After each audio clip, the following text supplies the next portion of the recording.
isso aqui, eu vou só Show. trazer partes aqui do texto para mostrar aqui para as pessoas, né? Vamos lá. Show de bola. Pode mandar. Pronto. Aqui vocês estão vendo isso aqui, ó. Uhum. É 2 Crônicas 7:1, diz assim, ó. E acabando Salomão de orar, desceu o fogo do céu e consumiu o holocausto e os sacrifícios, e a glória do Senhor encheu a casa. Isso aqui, pessoal, é um texto fantasioso, completamente mentiroso. Isso aqui nunca aconteceu. Nenhum fogo do céu desceu para vir buscar sacrifício de ninguém. Nunca. Isso não é uma verdade. Você pode fazer sacrifício para Deus que você quiser. Quem come são as moscas, as baratas, os insetos. Aquilo se decompõe. Não existe Deus trazendo nada, nem descendo para vir buscar nada. Tudo isso é uma grande mentira, uma grande ilusão. Esse texto ele é escrito por um líder religioso. O líder escreve, porque nessa época que ele escreveu isso aqui é uma pessoa letrada, isso aqui é uma pessoa entendida, uma pessoa que compreende as coisas e sabe que isso aqui é uma grande mentira. Ele sabia que estava enganando, mentindo, para convencer as pessoas e tirar proveito delas. Hoje em dia, essas pessoas, esses líderes religiosos, eles fazem a mesma coisa. Eles te enganam, eles fazem você oferecer sua casa, seu carro, para que Deus te dê 2, 3 vezes mais. Na verdade, quem fica com esses bens são eles. Deus nenhum vem buscar nada, tu é um trouxa. Quando você se entrega a esse tipo de coisa. Aqui, E em outra, 1 Reis... eles ficam com a casa, eles ficam com um carro bom, ficam com terrenos, e você aí fica na porcaria, devendo até as cuecas, sem emprego, bobear, dependendo de como que fica a situação, eles não dão emprego, não te ajudam em nada, e assim, aí eles ficam aí ganhando nas custas dos trouxas. Sim. Você vê aqui 1 Reis 18:38, diz assim também, ó. Então caiu o fogo do Senhor e consumiu o holocausto e a lenha e as pedras e o pó, e ainda lambeu a água que estava no rego. É no rego de quem, né? Que a água estava que Deus lambeu. Tem essas questões aí. Então fica aí a critério de quem quiser interpretar. Aqui você vê em Levítico 9 também, aqui diz assim, ó. Porque o fogo saiu de diante do Senhor e consumiu o holocausto e a gordura sobre o altar. O que, vendo todo o povo, jubilaram e caíram sobre suas faces. Grande mentira. Isso aqui são textos ilusórios para enganar as pessoas. Vou retirar da tela aqui. Eu vou trazer um outro texto. Esse outro aqui, ó, que fala a respeito dos sacrifícios humanos. Pô, sacrifícios humanos é bom, hein? O textinho. Pronto. Aí. Aqui é a história de Acã, Josué 7:7. Ele diz assim, ó. E disse Josué, ah, Senhor Deus, por que com efeito fizeste passar a este povo o Jordão para nos entregar nas mãos dos amorreus, para nos fazerem perecer, antes nos tivéssemos contentado em ficar além do Jordão? Então disse o Senhor a Josué, levanta-te, porque estás prostrados assim sobre o teu rosto. Olha, hoje você vê, por exemplo, um pastor com um celular no ouvido dizendo que está falando com Jesus na maior cara de pau. Ele não está falando com Jesus porra nenhuma, meu amigo. Você já viu algum Jesus falando no celular com alguém? Algum Jesus falando, conversando com alguém? Bom, não vale você ficar dizendo que Jesus responde a você através de coisas da sua vida. Isso aí é coisa da tua cabeça. Aqui a gente está lidando com palavras.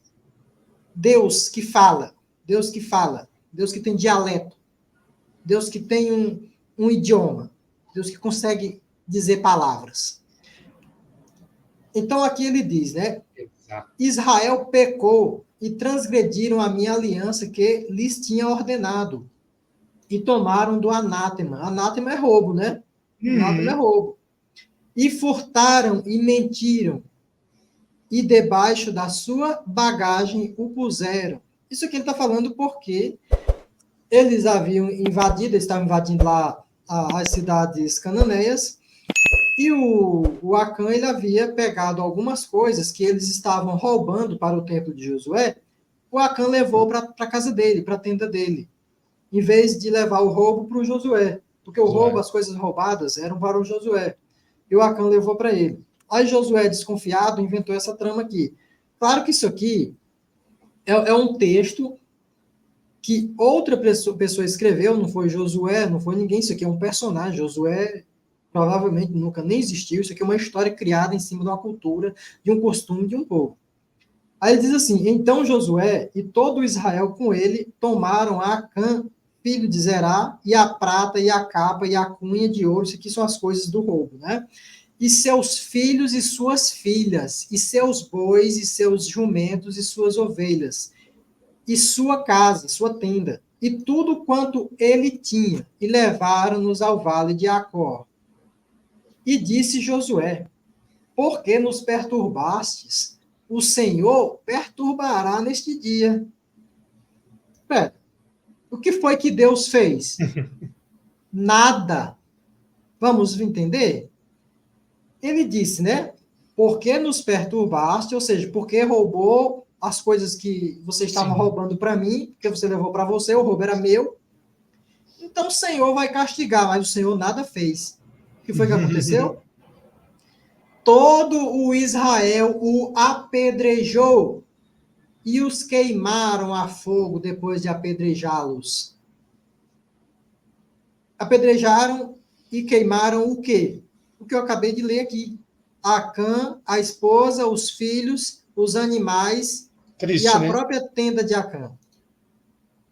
O que a gente vê aqui? Um líder religioso convencendo os seus fiéis a matarem um homem que havia pegado algumas coisas que eles estavam roubando para a igreja. Sim. Deus fez alguma coisa? Não. Deus não agiu. Deus não fez nada. Ele não faz nada. Deus não age. Não faz Deus é nada. um pensamento, é uma ideia. Né? Deus é um delírio. O que as pessoas precisam entender é o texto. O crente, ele lê esse texto aqui, ele acha que aqui tem uma ação de um Deus fala, olha aqui, tá vendo? Pecou contra Deus, e Deus é justiça. Para de ser burro, meu amigo. Aqui não tem, né, questão de justiça de Deus, aqui não tem isso, aqui tem uma manipulação. Aí ele diz, e Exato. levantaram sobre ele um grande montão de pedras, até o dia de hoje. Quando ele fala isso, é durante a escrita, né, o tempo lá que eles estavam pregando isso para as pessoas. Assim o Senhor se apartou do ardor da sua ira. Você vê que quando ele escreveu isso aqui, não estava acontecendo isso.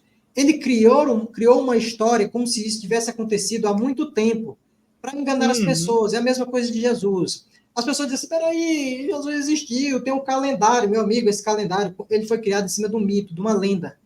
Quando esse calendário foi criado, eles colocaram que Jesus havia, por exemplo, nascido há 500 anos atrás. 1.500 anos atrás. Eu começo esse calendário com 500 anos. Eu começo esse calendário com 1.500 anos. Então, a pessoa precisa compreender essas coisas. O texto está dizendo, ó, e levantaram sobre ele um grande montão de pedras até o dia de hoje. Isso aqui aconteceu quando eles escreveram isso? Lógico que não. Isso aqui foi escrito muito tempo depois. É uma lenda, é um conto. Você vê também aqui o caso da filha de Jefté, está em Juízes 11. O Jefté, ele faz um juramento ao Deus Javé, que se ele conseguir vencer os amorreus, se Javé ajudar ele a vencer os amorreus, ele vai oferecer em holocausto ao Deus Javé a primeira coisa que sair, aquilo que sair, a primeira pessoa que sair ao encontro dele, de casa. Mas por que ele faria isso? Por que Josué faria uma oração ao Senhor, uma conversa, uma reza, uma oração, prometendo queimar em holocausto a primeira pessoa que saísse de encontro a ele, se eles não tivessem essa cultura de sacrificar os filhos, sacrificar pessoas a Deus? É porque eles tinham. Sim. E quando eles conseguiam um feito, eles diziam que foi Deus que ajudou a eles. A mesma coisa que o cristão faz hoje. Quando o cristão consegue um emprego, graças a Deus. Quando o cristão sobrevive a um acidente, graças a Deus. Quando o cristão passa na prova da autoescola, graças a Deus. Quando Jefté venceu, junto com Israel, os amorreus, graças a Deus. Então, o Jefté disse, aquilo que, saindo da porta de minha casa, Entenda bem o texto. Saindo da porta de minha casa. O que, que vai sair da porta da casa dele? Se não as pessoas que estão dentro de casa, né? É, mas ninguém, né? Me vier ao encontro, voltando eu dos filhos de Amon, Olha aí, ó, em filhos de Amon. paz. Pois é. Isso será do Senhor, e o oferecerei em holocausto. Aí a gente pula um pouquinho o texto, para não ficar cansativo, e ele diz, vindo, pois, Jefité a Mizipá, né, que é onde Jefité morava, Sim. a sua casa, eis que a sua filha lhe saiu ao encontro com adufes e com danças. E era ela a única filha, não tinha ele outro filho nem filha. Espera. Se Jefité sabia, claro, que ele não tinha outro filho nem filha, Jefité queria sacrificar quem? A esposa? Ou a sogra? O texto não diz que ele morava com a sogra. Ele queria que saísse a mulher, a esposa, Aí, né? se a mulher é a esposa, exato. E sucedeu que, ao fim de 2 meses, tornou ela para seu pai, Nossa. o qual cumpriu nela o seu voto que tinha feito. Qual é o voto que ele tinha feito? Aquilo que, saindo da porta de minha casa, me vier ao encontro, voltando eu dos filhos de Amon em paz, isso será do Senhor e o oferecerei em holocausto. Aí Olha o vem voto. Cristão dizer que Jefité não sacrificou a filha. O voto era de castidade, era a virgindade. Virgindade. Meu Exatamente. amigo, é muita desonestidade, meu amigo. E é o pensamento dos antigos, né? Da Idade Média. Só tem que não foi. O sacrifício é muito claro. Foi um sacrifício de Uhum. morte, de holocausto. Uhum. O sacrifício é muito claro. Exatamente. E sucedeu que, ao fim de 2 meses, tornou ela para seu pai, o qual cumpriu nela o voto que tinha feito. E o voto foi de holocausto. E tem os netos de Saul também. Isso está em Netos de 2 Saul. Samuel. Ele disse assim, ó, disse, pois, Davi aos gibeonitas, que quereis que vos faça? E que satisfação vos darei, para que abençoeis a herança do Senhor? De seus filhos, se nos deem 7 homens, para que os enforquemos ao Senhor. Os enforquemos ao Senhor. Aí alguém vai dizer, não, peraí, o sacrifício era de holocausto, não existia sacrifício de forca. Peraí, Jesus foi queimado? Aí. Jesus não foi um sacrifício? Foi Ele o não foi queimado. sacrifício? Exato. E ele foi crucificado. Onde é que tem um sacrifício de crucificação lá no Primeiro Testamento? O sacrifício é de morte. Não interessa como ele faz, como ele mata, se é apedrado, açoitado, crucificado, É queimado. morte. O sacrifício de Cristo é morte. Exato. Exato. Então aqui ele diz, ó, para que os enforquemos ao Senhor em Gibeá de Saul, o eleito do Senhor. E disse o rei, eu os darei. Aí pula aqui para o 21, para o 21:9, e diz assim, ó, e os entregou na mão dos gibeonitas, os quais os enforcaram no monte perante o Senhor. E caíram esses sete juntamente, e foram mortos nos dias da cega, da colheita, né? Nos dias primeiros do princípio da colheita das cevadas, né? Eu traduzi aqui o nome aqui de cega para colheita, né? Trouxe aqui uma adaptação para se entender melhor o texto. Que é isso, né? Cega é colheita. Sim. Então, você vê aí a ideia de sacrificar filhos, de sacrificar animais, a ideia de um Deus recebendo, vindo buscar holocaustos, essas coisas todas aí. Mas isso, ela já estava instalada na cultura, na civilização, por causa exatamente Sim. dessa modificação que acontecia com o tempo, a modificação que eu havia falado antes, por exemplo, da seca, das pandemias, porque quando vinha eu vou ficar só em uma, né? Quando vinha uma seca, por exemplo, uma seca, E eles começavam a fazer esses sacrifícios, com o tempo essa seca passava. E eles entendiam que Deus estava satisfeito. E o que foi que satisfez Deus? Ah, só pode ser nossos sacrifícios. E aí perpetua-se a ideia de sacrifício. A ideia de se agradecer a Deus através do sacrifício. Ou fazer o sacrifício antes para que, através desse sacrifício, Deus o venha a retribuir. É muito simples compreender isso aí. É uma questão antropológica e cultural da humanidade. Isso não está só no cristianismo, isso não está só no judaísmo, está em várias culturas. Foi encontrado vários e vários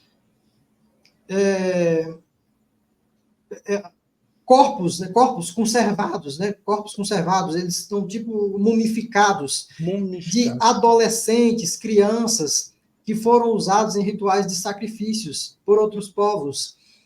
E essas crianças continham em seu estômago ervas que deixavam aquela criança ali inconsciente, não sei, talvez para não sofrer durante aqueles rituais, alguma coisa assim, né? Eles talvez usassem para isso, talvez fosse esse o propósito, mas no final das contas era um sacrifício para os deuses. A ideia de sacrificar os filhos, sacrificar animal, tudo isso está dentro da cultura e tem se perpetuado até hoje, e as pessoas continuam fazendo isso. Mas, no final das contas, o sacrifício nunca foi para Deus, e sim para o líder religioso. Ele tirava o proveito dessas coisas aí. Exatamente. Ó, galera, chegando a galera aí, isso aí, ó, o Fábio falou assim, né? E Jefete não sabia que a filha morava lá? Pelo menos tinha ciência que poderia acontecer. Exato. E aí... o texto, ele tenta sempre romantizar, ele tenta sempre colocar aquele homem de Deus como sendo um santo, como não sendo culpa dele. Você vê isso, por exemplo, no caso de Ló, né? Vamos uma situação hoje. Eu quero que as pessoas analisem, talvez tenha algum cristão nos assistindo aí. Um pai bêbado, ele mantém relação sexual com as duas filhas adolescentes. Certo. A culpa é das filhas adolescentes ou é do pai bêbado? Eita. Eu gostaria que o cristão me respondesse. A culpa é das filhas adolescentes ou é do pai bêbado? Olha lá, o Edu falou assim, o crente vai dizer que foi tirado de contexto. Não, melhor ainda, a gente faz assim, ó, libera o link, né, para se o cristão quiser subir, ele só para responder essa questão. Eu tenho mais uma pergunta antes da gente liberar, já fica com essa perguntinha. O RC, sobre, não sei se você vai conseguir responder, sobre a importância quer ver? Eu tenho aqui, o significado do sacrifício no momento pascal, que é da tradição judaica. Você consegue falar sobre isso? Não consigo falar sobre isso. Nem e o sacrifício do Jesus, que também é o sacrifício aquele que você falou do imolado lá. Seria legal falar um pouco também dele. Cara, é porque isso aí, Vou liberar. ele está dentro do mesmo contexto que eu te falei. É uma perpetuação da ideia de sacrifício, da ideia de que Deus ele precisa receber um sacrifício, receber algo dificultoso do ser humano, da pessoa. E essa ideia de Jesus, ela é, como eu falei antes, algo para compensar esses sacrifícios que o ser humano fazia, para que o ser humano não continue fazendo esses sacrifícios. É uma ideia tola, uma bobagem, para consolar um bobo. Porque senão o bobo vai continuar fazendo mais bobagens. Então, para que o bobo pare de fazer as bobagens, a gente cria uma outra bobagem para ele. Essa aqui é a bobagem perfeita. Com essa bobagem perfeita, ela cobre todas as bobagens imperfeitas. Você não precisa mais continuar fazendo bobagem, tá bom? Eu ia falar exatamente isso. Que foi uma jogada, né, deles para a pessoa parar de assim, fazer o sacrifício. Eu digo a você assim, que eu não consigo falar sobre isso, porque É do tipo, como eu poderia dizer? Eu acho que essa pergunta que você me fez, ela é mais dentro do conceito religioso, do conceito da religião, Ah, do conceito, por exemplo, do judaísmo. Então, eu uhum, não posso falar sobre isso, porque é algo dentro da religião, é algo que torna-se desnecessário para uma compreensão da realidade da coisa. É tipo como você colocou aí a mesma ideia para a questão pascual do cristianismo, né? A o questão da Páscoa cristianismo. do Uhum, cristianismo. Eu também não posso falar sobre isso desta forma assim, sim, porque é um conceito religioso. É sim. tipo como eu gosto de falar assim, Shaolin, que eu Uhum, sempre gosto de falar mais do Primeiro Testamento da Bíblia do que do Segundo, porque do Segundo Testamento é algo muito doutrinário. é. Não dá para aproveitar nada dali, entende? Uhum, É uma bobagem atrás da outra. São interpretações tendenciosas, adaptações, modificações, porque ela é toda construída em cima do Primeiro Testamento da Bíblia, em cima do judaísmo. O cristianismo ele é todo construído em cima do judaísmo. Só que é só bobagem, não se aproveita absolutamente nada daquilo ali. Porque tudo que está ali não tem fundamento. E ela não é algo cultural.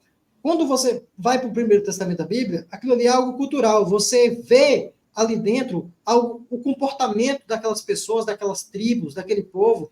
Você começa a sim. entender a cultura. Mas quando você vai para o Novo Testamento, você vai entender o que é daquilo. Ou simplesmente Sim, você aceita aquele monte de bobagem como verdade, ou você questiona e diz, não, isso aqui é lixo, eu vou descartar. Entende? exatamente. Tanto que eu coloquei o link aqui, ó, para quem quiser subir, independente dos lados, né, podem subir aqui, ó, tá o link aberto para a gente trocar uma ideia sobre essas partes desses sacrifícios, né? Tem a galera aí perguntando, sim, exato, somos. Convertam a Jesus Cristo. Sobe aí para ver. Ó, o Agamon, ele falou o seguinte: o Loló tem esses nomes por causa de Ló, pois que deu. Nossa, as ideias dos caras. Lá ficou tudo. Esses cara, boa noite, Jonatas. Boa noite. É o Gerson, salve Jefferson. Isso aí. Ao César, salve, mano César. Tem uma pergunta do Fábio que ele falou o seguinte: pergunta, tem alguma relação com a narrativa de Gênesis de rejeitar o sacrifício de Caim, frutos, e aceitar o de Abel, animal? Essa questão dos livros, da distinção de livros, é porque dentro da Bíblia não há apenas um Deus. Há um Exato. conceito do crédulo de um único Deus, por exemplo, do judeu e do cristão, nos Hum, dias de hoje. Mas aquilo ali, ele foi escrito em épocas diferentes. E dentro de uma cultura, de uma religião, dependendo da época, as pessoas enxergam Deus de uma forma diferente. E às vezes, na mesma época, quando a religião tem diversas vertentes, essas vertentes elas interpretam Deus de forma diferente. E quando esse escritor pertence a uma época diferente ou a uma vertente diferente, ele acaba escrevendo de forma diferente a respeito de Deus.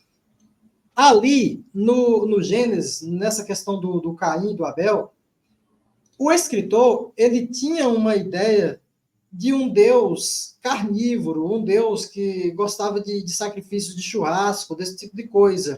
E não um Deus que gostava de ervas, de plantas, dessa coisa toda aí. Então ele acaba fazendo aquela interpretação ali que Javé gostou mais do sacrifício de Abel, porque era o sacrifício do melhor do rebanho, do que o de Caim, que era o sacrifício do melhor das lavouras. Só que tem um detalhe também que precisa ser colocado, é que essa historinha do Caim e do Abel, ela não faz parte do restante do Gênesis. Essa historinha do Caim e do Abel, ela só está inclusa em três capítulos da Bíblia. Três capítulos. É o 2, o 3 e o 4 uhum. do livro de Gênesis. E ele morre ali. Não há em nenhuma parte da Bíblia nenhuma menção a esses personagens mais. Adão, Eva, Caim e Abel. Sim.